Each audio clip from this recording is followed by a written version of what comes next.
En 1811, Napoléon domine l'Europe, de la Méditerranée au fleuve Niémen. Pour s'opposer aux Anglais, il compte sur le soutien des Russes. Mais Alexandre reproche à Napoléon sa politique expansionniste. Et au mépris de leurs accords, Alexandre autorise l'accès de ses ports aux navires de commerce anglais. Pour Napoléon, la Russie se comporte donc en ennemi de la France. Caulaincourt, son conseiller le plus proche, tente de le convaincre de ne pas se lancer dans une nouvelle campagne meurtrière. Mais Napoléon ne veut rien entendre. En juin 1812, la Grande Armée franchit le fleuve Niémen et pénètre en Russie. C'est une déclaration de guerre. L'objectif de Napoléon, une campagne éclair. Alexandre choisit d'éviter l'affrontement et de laisser la Grande Armée s'enfoncer dans ses terres. Le général Koutouzov est nommé à la tête des armées russes. Les Français progressent en direction de Moscou, sous des chaleurs accablantes. Mais les Russes se dérobent, pratiquent la politique de la terre brûlée. La maladie, les désertions déciment la Grande Armée. Malgré sa victoire à la bataille de Borodino, également appelée la bataille de la Moskova, Napoléon ne réussit pas à anéantir l'ennemi.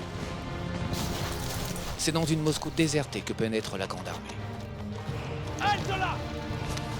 Une capitale que son gouverneur, le comte Rostopchine, a décidé d'incendier, pour ne rien laisser aux Français. Planquez-vous!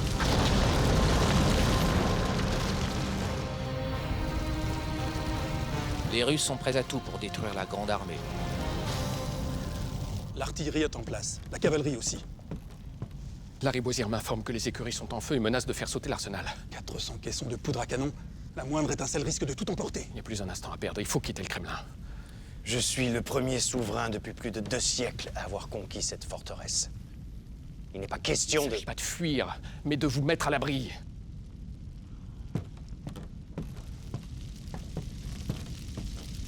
L'incendie se propage. Impossible de prévoir où et quand il s'arrêtera. Mais Napoléon veut prouver au tsar sa détermination. Les sauvages. Brûler ainsi leur ville. Ce n'est pas de cette façon qu'on fait la guerre!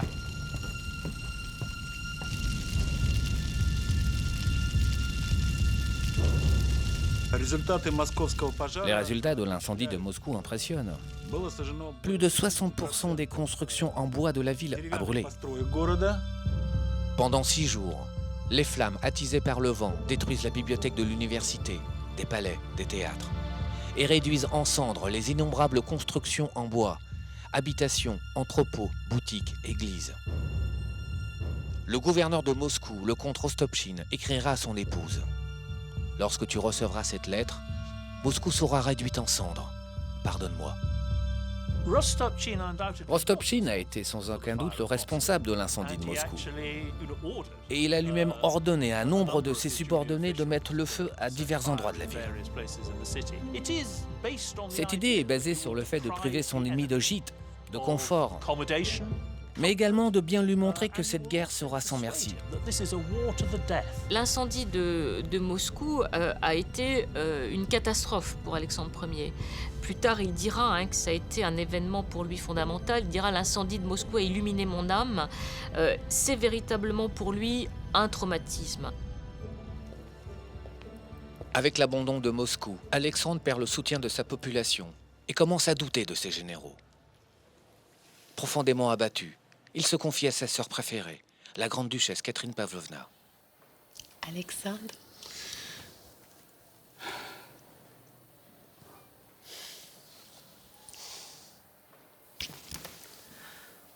comment avez-vous pu laisser le corps prendre ce quartier à Moscou? Koutouzov m'a laissé croire que nos armées avaient triomphé à Borodino. Il m'a trompé. Vous n'êtes donc pas responsable, mon frère. Je ne voulais pas de Koutouzov. Je ne fais qu'accéder au désir général. On vous accuse d'avoir perdu l'honneur de payer et ruiné le peuple. Toutes les classes se réunissent à présent pour vous condamner. Je manque sûrement de talent. Cessez de douter de vous-même.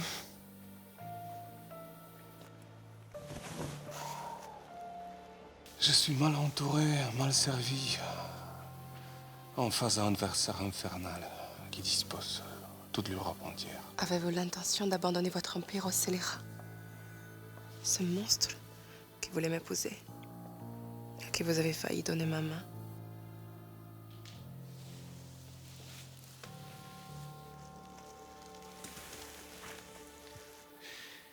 Soyez sereine. Je refuserai toute négociation avec lui tant que le seul soldat français, c'est la présence sur le sol impérial. Et si jamais ma dynastie doit cesser de régner, je me laisserai pousser la barbe. J'irai manger de pommes de terre au fin fond de la Sibérie. Потому что я очень люблю картошку.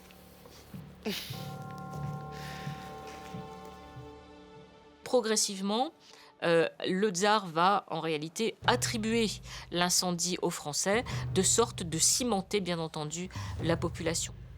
Московской губернии. Враг рода человеческого. Наказание Господне за наши грехи. Дьявольское воплощение. Француз, злодей, занял Москву и поверг ее в кровь и огонь. Et donc cet incendie de Moscou a été un nouveau catalyseur de la résistance du peuple russe parce que, comment dire, qu'est-ce que c'était que ces envahisseurs qui prenaient la capitale historique de la Sainte-Russie et y mettaient le feu. Tant que Napoléon n'avait pas réussi à détruire l'armée russe, Alexandre se battrait. Et il n'y avait aucune raison pour lui de faire la paix, juste parce que Napoléon était arrivé à Moscou. Et il savait que plus Napoléon resterait à Moscou, plus la position des Français deviendrait difficile. Des pluies torrentielles ont eu raison des incendies. Au cœur de cette cité décharnée, Napoléon se berce d'illusions. Le tsar va sûrement crier grâce et demander la paix. Ce n'est qu'une question de jours, pas question de faiblir. Les incendiaires sont appréhendés par centaines, escortés vers l'échafaud, forçats, bourgeois de la classe moyenne, policiers russes. La plupart clament leur innocence. Ordre est donné de tuer à la baïonnette ceux qui tentent de s'enfuir.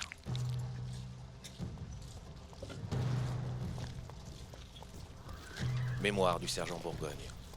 Jusqu'à Moscou, j'avais toujours été d'un caractère assez gai et au-dessus de toutes les misères qui nous accablaient. Il me semblait que plus il y avait de danger et de peine, plus il devait y avoir de gloire et d'honneur.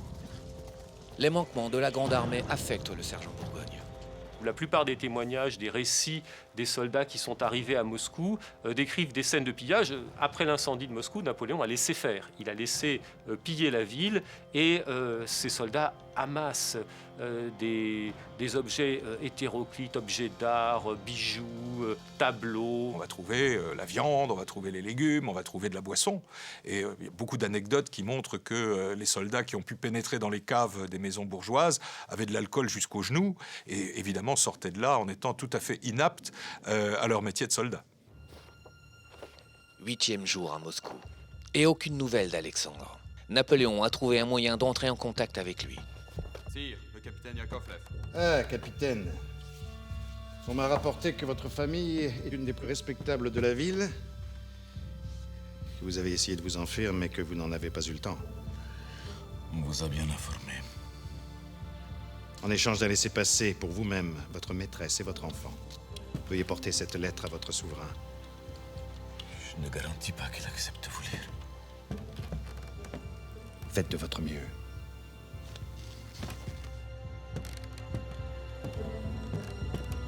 L'empereur espère pousser le tsar à une capitulation honorable. Alexandre, mon frère, j'aime la paix. Ce n'est pas avec plaisir que je me mets au bivouac. Ma femme et mon fils me manquent. Et je ne souhaite pas votre malheur. Mais ceux qui vous servent ne poursuivent que des gloires personnelles. Je suis convaincu que si personne ne s'interpose entre nous, notre ancienne amitié reprendra bientôt ses droits. Et tous nos malheurs finiront. Il croit que je subis l'influence de mon entourage. C'est moi et moi seul qui lui refuse la paix. Vous ignorez que je donne l'ordre d'entamer sous aucun prétexte de négociations avec Bonaparte. Votre Majesté, je ne suis qu'un intermédiaire. Уведите его в Петропавловскую крепость. Пусть ожидает там вынесения приговора за свою измену. C'est sous la contrainte que j'ai accepté. Pour Alexandre Ier, signer un traité de paix aurait été probablement un geste suicidaire. On l'aurait destitué du trône et remplacé. Et Alexandre Ier le comprenait très bien. Le tsar a été catégorique. Non seulement il ne veut pas négocier, il ne veut même pas qu'on engage des pourparlers avec les émissaires français. Et puis surtout, Napoléon considère qu'ayant pris la capitale historique de la Russie, il est le vainqueur de la guerre et que donc maintenant il s'agit juste de se mettre d'accord pour la paix. Dans l'attente de la capitulation d'Alexandre, Napoléon gère depuis Moscou les affaires de la France. Il organise aussi la vie quotidienne des soldats pour les distraire, leur mettre du baume au cœur. Il fait ainsi rouvrir le théâtre français de Moscou, mais seuls en profitent les troupes stationnées dans la ville. Moscou ayant été largement détruite par l'incendie, la plupart des soldats doivent bivouaquer dans les faubourgs. À l'extérieur des remparts, ils sont beaucoup plus exposés à l'ennemi. Ils subissent les attaques des partisans soutenus par des femmes en armes, des paysannes déterminées à épauler leurs pères, leurs époux, à venger leurs frères, leurs fils. Concernant les partisans, on peut dire une seule chose. C'était des brigades de l'armée composées de cosaques et de hussards. C'est la plus grande force qui ait jamais lutté contre les Français. Venant des steppes du sud, les cosaques formaient des communautés d'hommes libres. Au fil des siècles, ils ont été intégrés dans les armées impériales russes. Ayant conservé une certaine autonomie, ils n'appartiennent pas aux troupes régulières. On compte sur eux pour harceler l'ennemi, attaquer ses flancs, son arrière-garde, ses lignes de communication, de jour comme de nuit. Des dizaines de milliers de cosaques qui inspirent une véritable terreur à leurs adversaires, en agissant sur leur morale comme des apparitions diaboliques. Alexandre refuse toujours de me répondre. Quel stupide entêtement. Il s'en repentira. Je vous renvoie à Pétersbourg, Colincourt. Vous verrez l'empereur Alexandre et vous ferez la paix. Il vous connaît bien. Il refusera de me recevoir. Il sait que le temps travaille pour lui. L'hiver va arriver. Oh, arrêtez avec cet hiver. L'automne est ici plus doux qu'à Fontainebleau. Ne vous y fiez pas, sire. L'hiver arrivera, comme une bombe. Dans l'état où nous sommes... Continuez. Il faut rééquiper notre armée. Il nous faut des peaux de mouton, des gants, des bonnets, des bottes fourrées. Enfin, de quoi affronter l'hiver? Je vous écoute. Beaucoup de nos hommes ont déjà péri, entre le Niémen et la Moscova. Et croyez-moi, tout vous manque. Par exemple, on n'a pas préparé de fer à crampons pour les chevaux. Alors comment feront-ils avec l'artillerie, avec les malades, les blessés? La saison est encore belle, profitons-en. Quittons Moscou. Évacuer Moscou serait s'avouer vaincu. Je comprends vos scrupules à rencontrer Alexandre. Alors que la Russie est si dévastée. Dans ce cas, allez voir Koutousov. Mais il ne cédera rien non plus. Eh bien, j'enverrai l'Oriston et il aura l'honneur d'avoir fait la paix et d'avoir sauvé la couronne de votre ami, Alexandre. Vous pouvez disposer, Colincourt.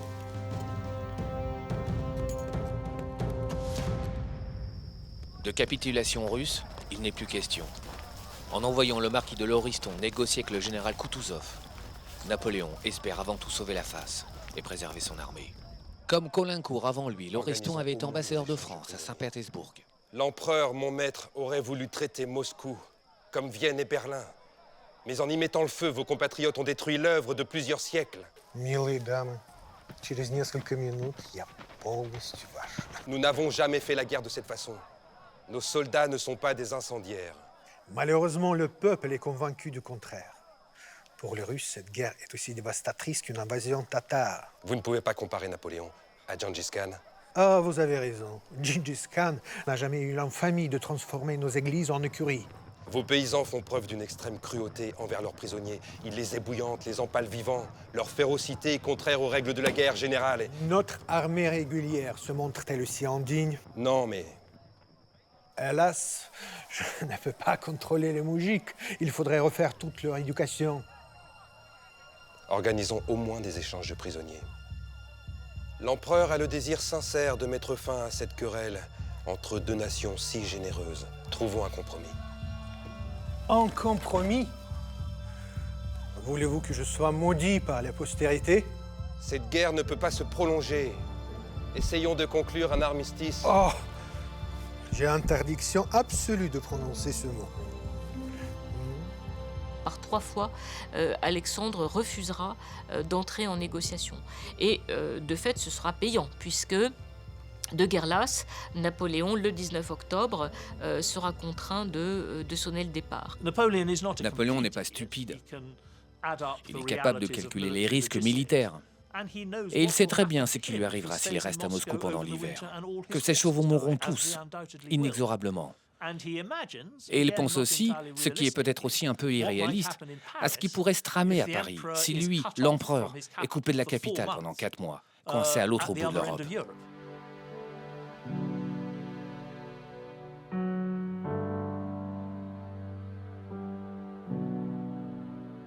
Dans sa dernière lettre du Kremlin, l'empereur annonce la retraite et sa décision de faire sauter la forteresse.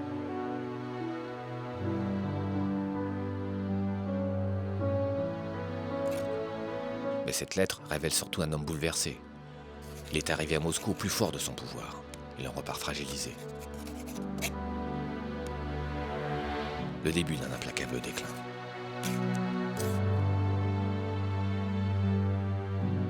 Personne ne l'avait jamais vu s'exprimer avec tant d'émotion, même lorsqu'il évoquait son amour pour l'impératrice ou pour son fils.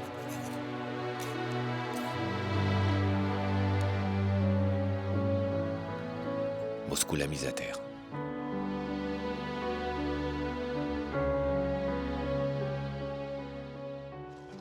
Les hommes de Napoléon se préparent à quitter Moscou.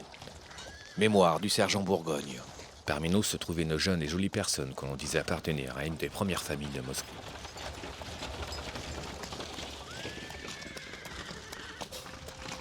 Et qui fit la folie de s'attacher à un de nos officiers supérieurs. Elle fit la folie plus grande encore, de le suivre dans la retraite. Le convoi fatal. Une caravane désordonnée de voitures de toute espèce, regorgeant des plus improbables butins. Bibliothèque entière de beaux livres, tableaux de maître roulés pour la commodité du transport.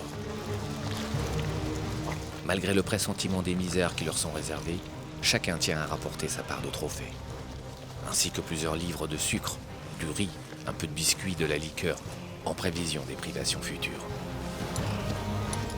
Derrière les combattants, les civils de la Grande Armée, ambulanciers, ingénieurs, forgerons, boulangers, maréchaux ferrants, cantiniers avec femmes et enfants, et qui ont eux aussi tiré profit de l'occupation de Moscou. La présence de ces civils mêlés à l'arrière-garde va se révéler bientôt un terrible handicap.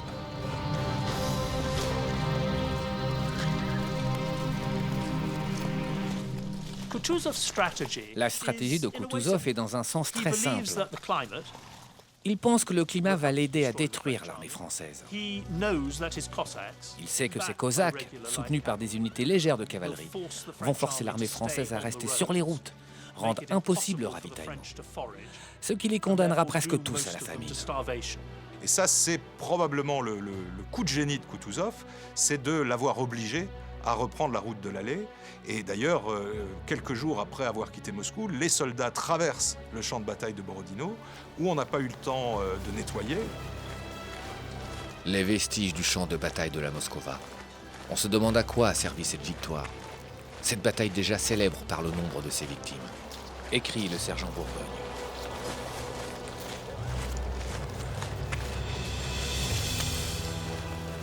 À perte de vue, dans une horrible puanteur, des jambes, des bras et des têtes sortaient de terre. Les pluies avaient mis les sépultures à découvert. Rien de plus triste que tous ces morts qui, à peine, avaient conservé une forme humaine, 52 jours après la bataille. Souvenir de Heinrich von Russ, médecin dans la Grande Armée. Partout où l'on campait, ou en chemin, quand les blessés avaient besoin de descendre de voiture ou de refaire leurs pansements, ils étaient abandonnés par des cantiniers cruels, des femmes enrichies et arrogantes ou des frères d'armes sans pitié.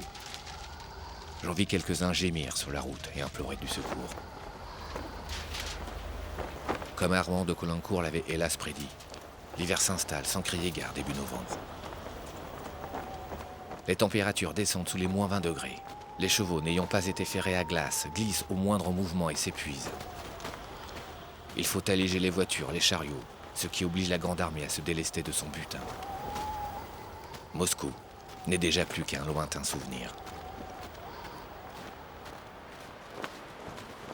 Je pense que la Grande Armée n'était pas préparée à l'hiver, que Napoléon n'avait jamais prévu de mener une campagne d'hiver.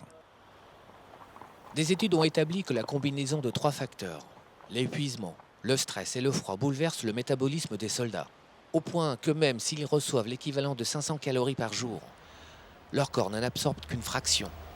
Les tactiques de harcèlement des Russes combinées aux conditions météo et au rationnement des vivres accéléraient donc le processus de malnutrition, amplifiaient la famine et multipliaient le nombre de ceux qui périssaient de faim. Depuis le début, Napoléon s'attendait à vaincre l'armée russe en 2 mois. C'était toute la logique de sa stratégie, mais il se retrouve entraîné dans une campagne plus longue.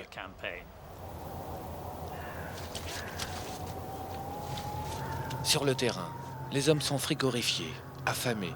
On éventre les chevaux abandonnés. On recueille leur sang. On le fait cuire pour s'en nourrir. Les Russes profitent de la débandade pour fondre sur leur proie. La grande armée se disloque, pendant qu'à Paris, le trône vacille. Le 23 octobre, à Paris, dans la nuit, avec quelques hommes, le général Mallet se rend à la préfecture, s'empare du ministre de la police, Savary, et le conduit à la prison de la Force. Mallet et ses complices se rendent ensuite à l'état-major, place Vendôme, sans rencontrer la moindre résistance. Mallet a fait courir le bruit que l'empereur était mort sous les murs de Moscou. Il veut installer un gouvernement provisoire et mettre fin à la guerre. L'image de l'empereur s'est bien dégradée à Paris. Quand Napoléon prend connaissance de cette tentative de coup d'État, il n'a plus qu'une idée en tête. Il me faut rentrer à Paris au plus vite. Je ne peux pas laisser les esprits s'échauffer. Même si cette affaire n'a duré que quelques heures. Il y a toujours des sages pour reprendre l'entreprise des fous. Enfin, vous ne pouvez pas rentrer en France avant votre armée. C'est qu'ils étaient tout près d'aller faire sonner le tocsin à Saint-Roch pour annoncer ma mort. Et personne n'a pensé à désigner Marie-Louise comme régente. J'ai pourtant un fils, un successeur. Mais ils l'ont oublié, Colincourt. Ils ont oublié le roi de Rome.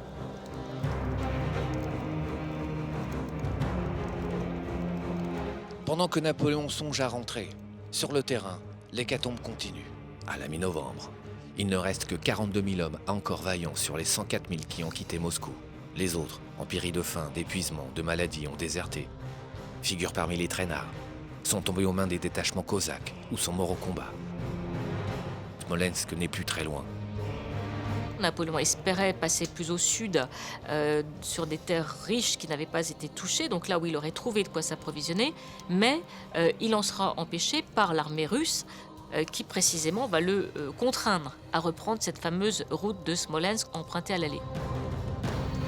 Tous espèrent trouver à Smolensk nourriture et fourrage pour les chevaux, grâce aux ponctions réalisées sur les populations locales par les hommes restés sur place. Les survivants pensent que la fin du calvaire est proche. Alors, à Smolensk, Napoléon avait donné des ordres pour qu'il y ait des approvisionnements, pour que les hommes à l'arrivée trouvent de quoi se nourrir. Mais les troupes qu'il a laissées sur place ont commencé à entamer ces réserves, ce qui fait qu'elles seront déjà insuffisantes pour répondre à l'ensemble des besoins de cette nouvelle armée sur le retour. Immense déception. Affamée et terriblement affaiblie, la grande armée doit quitter Smolensk. Elle n'est plus que l'ombre de ce qu'elle fut, et les Cosaques profitent de sa faiblesse pour attaquer les flancs. Ce harcèlement continuel force Napoléon à maintenir ses troupes rescapées sur une route déjà dévastée. Koutouzov, de son côté, avec 80 000 hommes, a entamé la course-poursuite et se rapproche dangereusement des arrières de Napoléon. Il est accompagné au nord par le général Wittgenstein. Avec 40 000 soldats, celui-ci s'apprête à forcer sur le centre de l'armée française. Tandis que le général Tchitchakov termine le dispositif d'encerclement russe et place ses 27 000 hommes et ses 100 canons en aval de la rivière Bérésina. L'étau se resserre, d'autant que Tchitchakov occupe une position clé. Il contrôle le seul et unique passage de la rivière Bérésina, le pont de Borisov.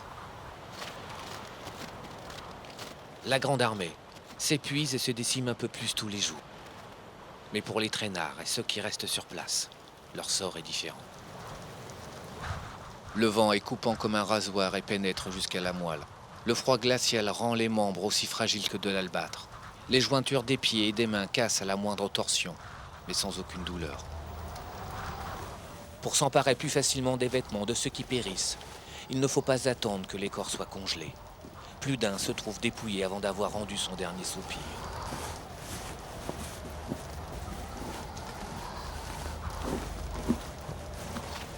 Mémoire du sergent Bourgogne.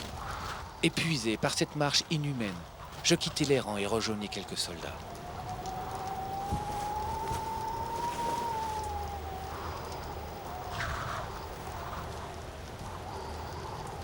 Il me restait une pomme de terre à manger, par un trait d'égoïsme que je ne me suis jamais pardonné. Je ne voulais pas la partager avec mes amis qui mouraient de faim. Mais ce n'était plus que de la glace. Mes dents glissaient dessus sans pouvoir en détacher un morceau.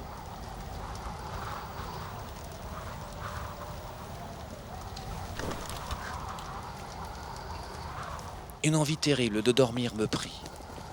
Mais je savais que m'assoupir serait fatal. Je devais bouger, marcher, rester éveillé. Et je me remis en route. Le blizzard et la nuit ont désorienté Bourgogne.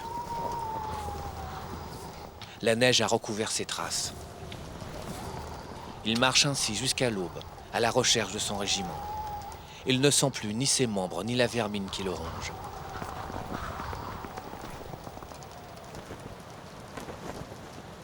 Au petit matin, il découvre les restes d'un convoi. L'espoir de trouver des vivres, de quoi subsister encore quelques heures sur cette terre de malheur.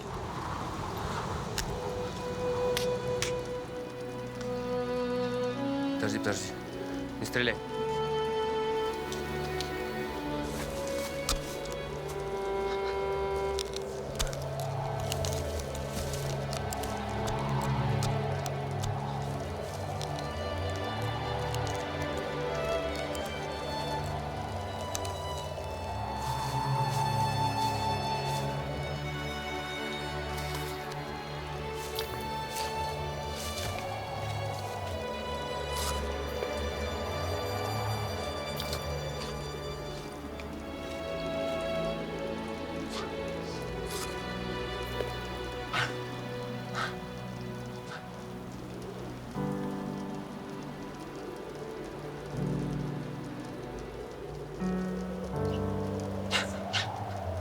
Mémoire du sergent Bourgogne.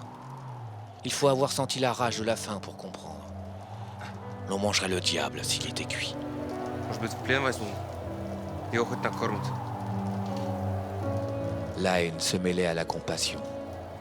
Mais les soldats russes souffraient aussi de privation.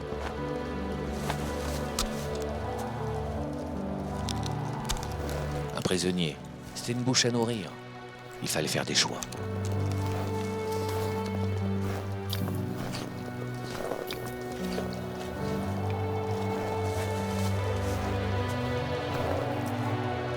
Au fur et à mesure que les troupes progressent, elles laissent derrière elles des égarés, des attardés, des malades, etc. Et immédiatement, ces hommes sont faits prisonniers. Le sort des prisonniers variait selon les cas de figure. Ceux qui avaient la chance, entre guillemets, d'être remis à l'armée régulière étaient conduits sous escorte vers l'Est pour éviter qu'ils reviennent combattre. Et puis, il y a ceux qui vont connaître un sort encore plus terrible.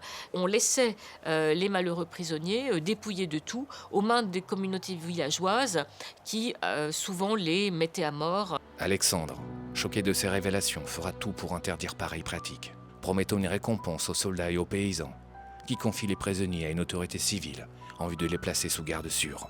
Mais les exactions contre les prisonniers sont aussi le fait des Français. À Smolensk, 600 prisonniers russes jugés inaptes à la marche ont été exécutés. Alexandre s'impatiente. Il sait le dénouement proche. La Bérésina, l'occasion unique. Il donne à ses hommes l'ordre de capturer Napoléon. La Bérésina, c'est une bataille qui va marquer les esprits dans la campagne de Napoléon. C'est le nom d'une rivière, et d'une rivière qui fait obstacle à l'armée de Napoléon. Et Kutuzov a l'idée que la Bérésina sera l'obstacle qui lui permettra d'encercler Napoléon et de s'emparer de son armée. Donc l'armée qui arrive de Moscou s'approche de la Bérésina et espère franchir la rivière à un endroit qui s'appelle Borisov, où il y a un pont. Oudinot, à peine remis de graves blessures, fond avec hardiesse sur la ville de Borisov, dont il s'empare sans difficulté.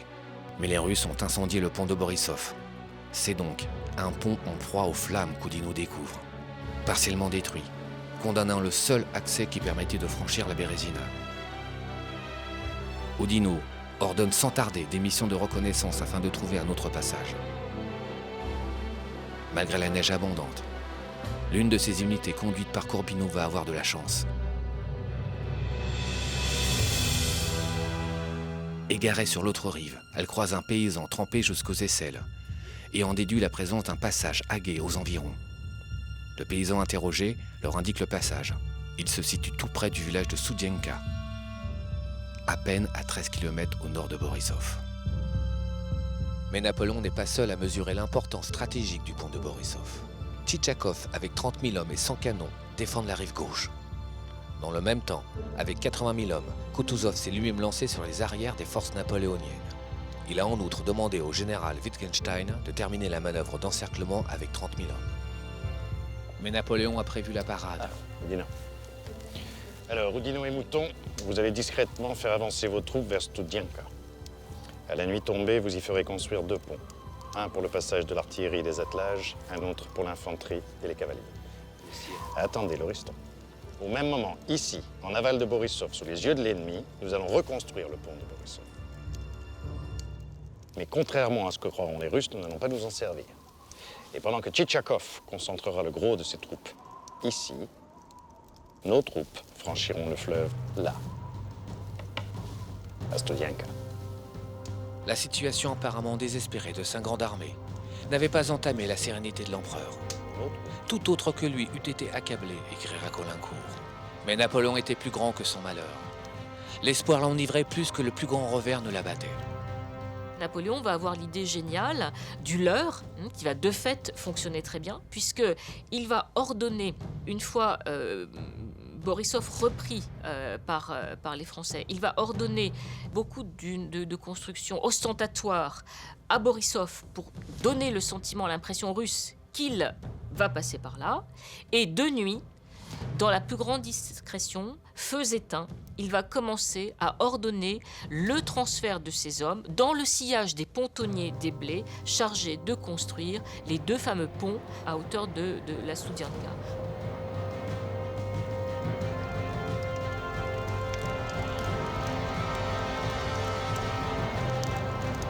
Si l'armée de Napoléon ne parvient pas à franchir la Bérésina, il n'aura plus le choix, il devra capituler. C'est le sort de la France qui se joue. Napoléon se rend à plusieurs reprises sur la rive observer les feux des bivouacs russes. Leur multiplicité, leur densité le rassurent. Son plan fonctionne. Les Russes pensent que le principal point de passage est à Borisov. Studienka n'est cependant qu'à 2 heures de marche pour une armée entraînée. Le risque d'être rattrapé et attaqué reste réel.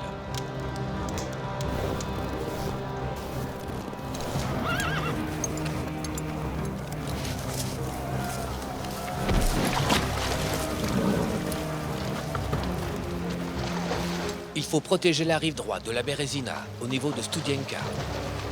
Napoléon ordonne aux 50 cavaliers du général Corbineau de traverser à la nage. Chaque monture transporte en plus un fantassin sur sa croupe. Avec des radeaux de fortune confectionnés en urgence, 400 soldats rejoignent les courageux cavaliers.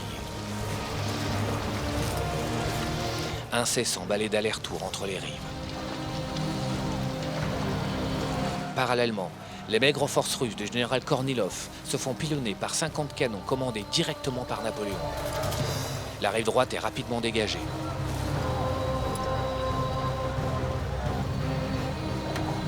Deux heures plus tard, on commence à installer les chevalets. Le général Eblé n'hésite pas à donner l'exemple et se jette le premier dans l'eau glaciale.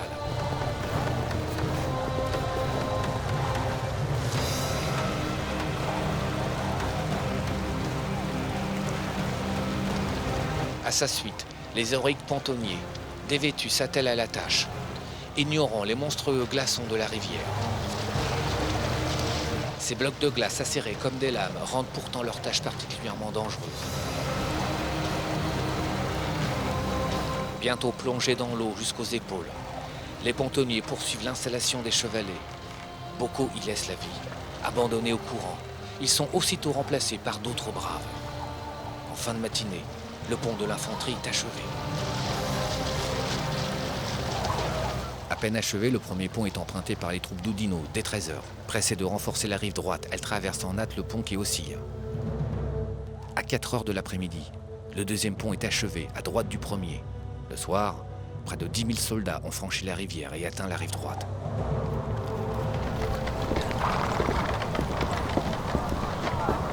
La nuit arrive, il faut en profiter. Attelages et canons s'engagent.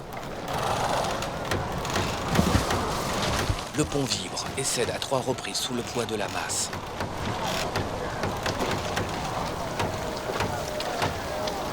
Les pontonniers se rejettent à l'eau, dévoués.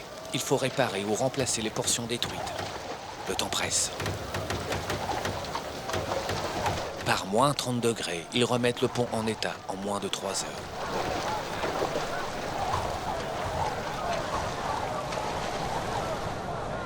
Napoléon et le quartier général impérial ne passeront sur la rive droite de la Berezina que plus tard. Continuons d'encourager la traversée des pelotons qui arrivent à flot continu. Depuis le matin, les ordres de Napoléon sont clairs. On ne laisse passer que les troupes en ordre et armées. Les autres, vivandiers, traînards, civils, sont rudement repoussés. Après plusieurs jours de marche solitaire, le sergent Bourgogne retrouve enfin ses compagnons. Il se joint aux civils et aux traînards, qui depuis la veille attendent pour franchir le pont. Comme l'écrira un témoin, eux qui étaient entrés en Russie pour lutter contre la barbarie et introduire la civilisation, ne sont plus que des débris, des fantômes pathétiques. Dans la nuit du 27 novembre, chose étonnante, presque plus personne ne se présente pour passer le pont. La voie est libre. Mais Bourgogne, épuisé, fiévreux, s'endort à côté d'un bon feu.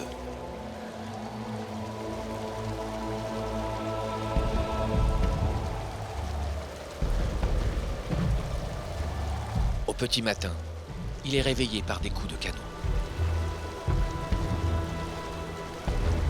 Il comprend alors que, pour avoir une chance de survie, il lui faut impérativement franchir le pont. Mieux vaut mourir d'un coup de boulet que de froid ou de faim. À 7 heures du matin, absolument seul, il se lève, prend ses armes et sans rien dire à personne, avance vers le pont. Les membres gelés, les os aussi fragiles que du verre, rendent sa marche extrêmement difficile. Mémoire du sergent Bourgogne. J'ai vu les femmes supporter avec un courage admirable toutes ces peines. Il y en a même qui faisaient honte à certains hommes, qui ne savaient pas supporter l'adversité avec courage et résignation.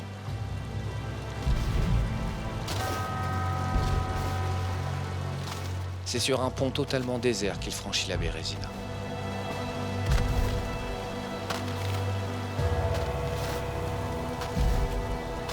Lorsque je fus de l'autre côté du pont, j'aperçus, sur ma droite, une grande baraque en planches. C'était là où l'empereur avait couché et où il était encore. Bourgogne a atteint la rive droite et rejoint ses camarades. Mais il ne sait pas que 4 heures plus tard, le cauchemar va recommencer.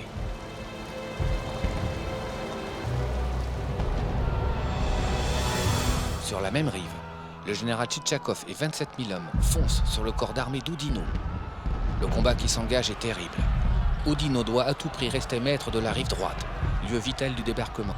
Au même instant, sur la rive gauche, le général Wittgenstein, à la tête de 40 000 soldats, attaque les 10 000 hommes du maréchal Victor. L'arrière-garde restait près de Studienka, sur la rive gauche. L'armée napoléonienne est prise en tenaille. Rive gauche, c'est la panique. Au milieu des engagements et des canonnades, des milliers de traînards et de civils qui patientent depuis 2 jours se précipitent pêle-mêle sur les rampes d'accès au pont. Hommes, femmes et enfants terrorisés meurent victimes des boulets de canon, piétinés par les chevaux ou perdent pied sur les ponts glissants. Témoignage du baron de Larrey, chirurgien de la Grande Armée. L'épouvante était dans tous les esprits.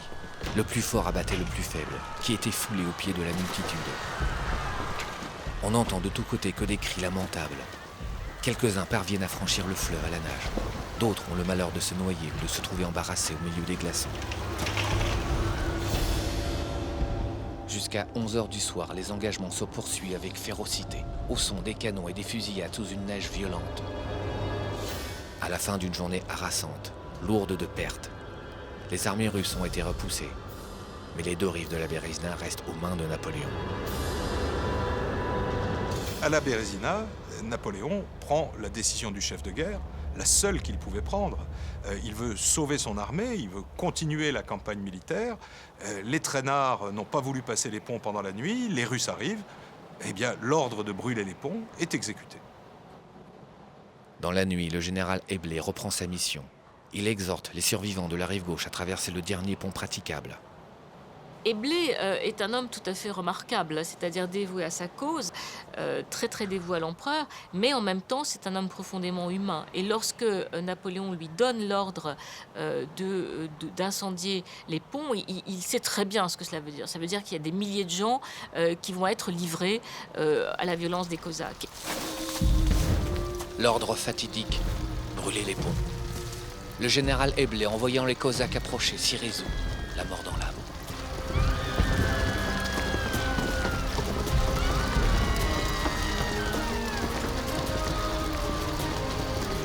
Dès les premières flammes, c'est la cohue pour traverser.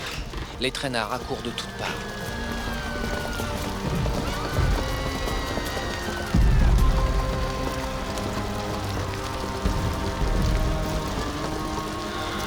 Une foule désordonnée, confuse et piétinante. 12 000 traînards aux civils et environ 3 000 combattants, jouant en découte pour survivre.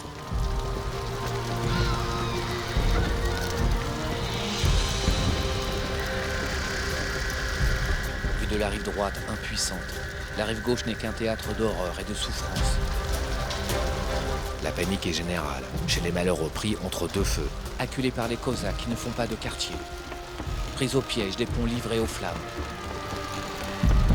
Impossible d'avancer, impossible de reculer.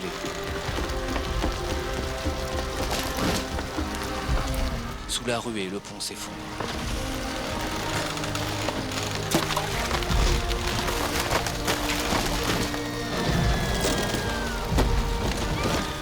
Hommes, femmes, enfants trépassent au milieu des flammes ou se noient dans l'eau glacée.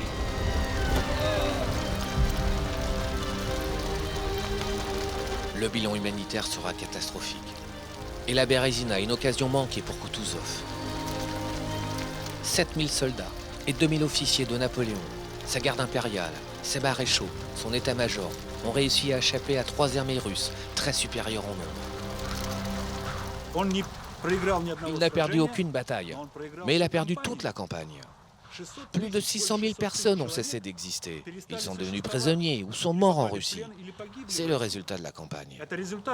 De fait, pour les Russes, la Bérésina, c'est un échec, puisque eux voulaient capturer Napoléon. La bataille de la Bérésina est à la fois un désastre et une victoire pour l'armée française. En effet, sous bien des aspects, elle est devenue source de fierté. Des milliers de Français sont morts à la Bérésina. Ce qui importe vraiment, c'est que l'essentiel de l'armée française s'est échappé. Et par l'essentiel de l'armée française, je veux dire ses généraux, ses officiers d'état-major, tous les cadres militaires indispensables. Napoléon était capable de lever une nouvelle et redoutable armée en 1813. En ce sens, ce fut une victoire. Le 5 décembre, au 48e jour de la retraite, Napoléon, qui ne supporte plus d'être sans nouvelles de sa capitale, prend la décision de rentrer à Paris. Il ordonne à Caulaincourt de l'accompagner. En 10 jours et 10 nuits, ils seront en Allemagne. Après avoir traversé le duché de Varsovie, ils font étape en Allemagne. Incognito, espère-t-il. Dès que je serai à Paris, je saurai rassurer mon peuple et lui expliquer les raisons de nos batailles. Caulaincourt.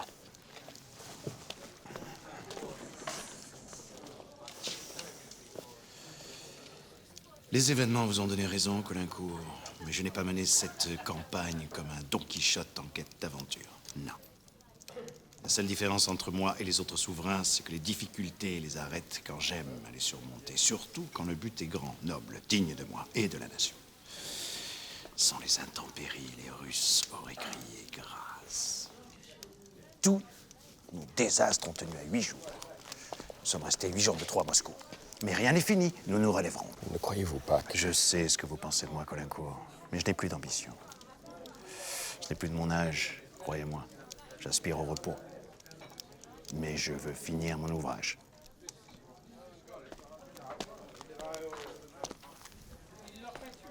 Übrigens. Ja? Wir sind jetzt schon 2 Stunden hier. Wo bleiben denn die Pferde? Pferde sind gleich gesattelt, mein Herr. Ich kann doch kaum glauben, dass diese Post über kein Pferd verfügt. Und dass Meilenwein kein zu finden ist. Die Zeiten sind hart, mein Herr. Das ist Napoleons Schuld. Gerade heute Morgen haben uns Plünderer schon wieder 2 Reitpferde gestohlen. Convaincu que ce maître de poste les retarde à dessein, Caulaincourt redoute une embuscade. Ich weiß, dass du Pferde hast. Wo versteckst du sie? Ich sagte, ich habe keine. Wenn sie in ich hab 5 doch Minuten nicht gesattelt sind, dann schlitz ich dich auf. In Ordnung, kommt sofort.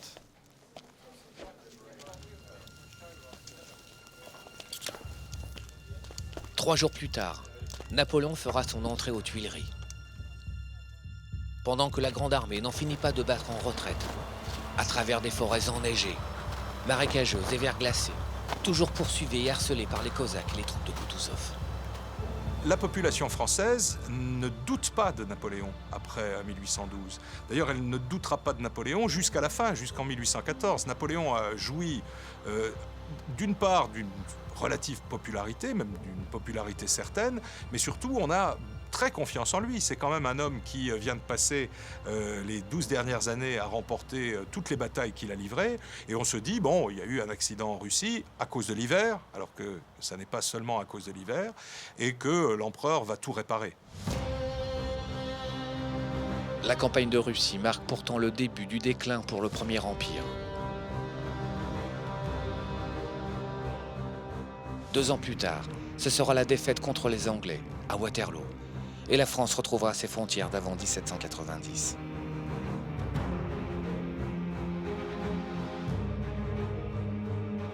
C'est en revanche le début d'une nouvelle ère pour la Russie, qui s'invite au premier rang du concert des nations.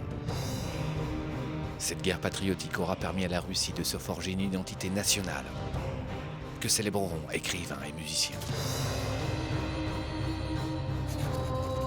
Caulaincourt écrira « L'habitude du succès nous aura coûté bien cher en Russie.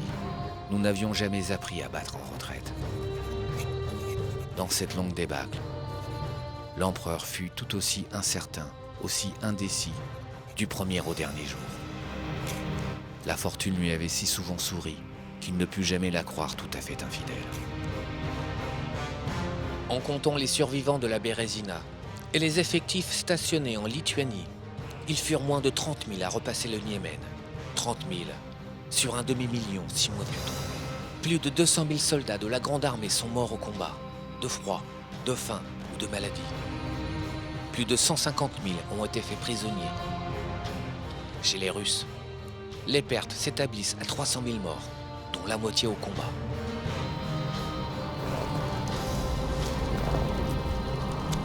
Mémoire du sergent Bourgogne. La Bérésina n'était pas la fin de nos malheurs. J'avais été fait prisonnier, quelque temps après. Les Russes avaient décidé de nous transférer à l'est, vers la Sibérie. Mes compagnons d'infortune pensaient qu'il valait mieux être captifs, mangeant des pommes de terre, que de mourir libres, de faim et de froid sur le grand chemin.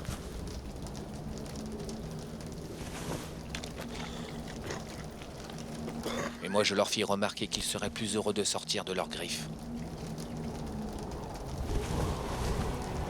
Plusieurs milliers d'entre nous trépassèrent avant d'atteindre la Sibérie. Certains acceptèrent l'offre du tsar de prendre la nationalité russe et s'installèrent sur cette terre qu'on leur avait demandé de conquérir. Quant à moi, je réussis finalement à m'enfuir. Au printemps 1813, j'étais de retour en France.